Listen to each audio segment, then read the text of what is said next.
You know, some people might suggest that Prince Harry and Meghan Markle are on borderline bullies. And when you think about it, it's cruel, isn't it? Because they put themselves out there, they say these outlandish claims, and we've mentioned this before, like the fake wedding. They sit back and then basically never counteract it. They just hope the story will stick in situ. You see how this works. But one particular story that's not going away and is proving very difficult now for their outlandish claims in the docuseries is this. Let me explain. What a lovely, beautiful day. Now, couldn't you just sit here behind me? We'll have a quick wave. You're all right, yes. You could just sit here all day now, couldn't you? Basking in the flowers, a book, a flask, maybe a lemonade, maybe something stronger if you drink. Oh, yes. And they even do food as well. Lovely food, yes. Steak and chips, well, if you can afford it, of course. I know I'd be sneaking sandwiches out my bag. Do you do that? You have to, don't you? Cost of living crisis is horrendous, isn't it? I don't care what anybody says. But it's a beautiful visage, this, isn't it? Yes. So if you are over in the United Kingdom, take heed of this nice sort of weather that we're having. It's back and forth, as you can see on the video. 1 minute it's really sunny, the next it's dark. But hey, let's just bask in the fact that it's summer, right?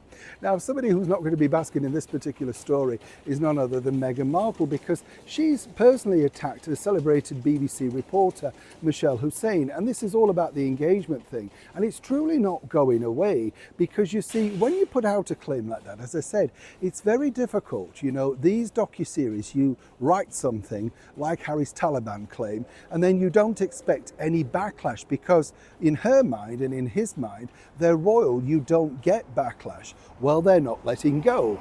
I can tell you that the BBC have personally written to Harry and Meghan to basically say, you know, to reiterate, first of all, their apologies about the fact that they were unhappy the way that their engagement video was, perceived. They felt they'd done a professional job. They were told on the day everybody was happy with it, and they should have highlighted this in particular. Now, the person dealing with this is actually having a lot of fun, because of course they know that the letter they've written could easily get into the wrong hands and into the public domain, but it's very well crafted, and I've seen it, let me tell you.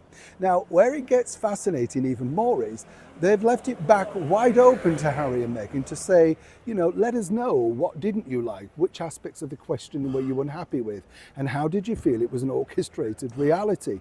I think this is the best way to deal with loonies like this, because you see, as I say, they're borderline bullies. They put a story down there and suddenly everybody believes it. Oh, it was terrible. But you see, they've had no response. Now, they've chased this up not once, but 3 times. Simply no response, because there is no response to this. At the time, and it is on tape, everybody was thanking each other, and they thanked Miss Hussein for a good job. Now, I don't understand why the BBC don't put out the unedited B-roll, as they call it, so that the rest of the world can see exactly how gushing Meghan was. Clearly, they're being very, shall we say, respectful right now. But if this story keeps pushing ahead and ahead, I would suggest that they carried on and just put it out in the public domain. Of course, people would say, does it really matter all of these years down the line? Well, it is somebody's reputation you're trashing, and then you're literally walking away saying it was terrible. An awful thing to do. You can understand it if it was true, but when it's not, why do it? But then again, that's Harry and Meghan, right? Neil Sean in the very heart of London.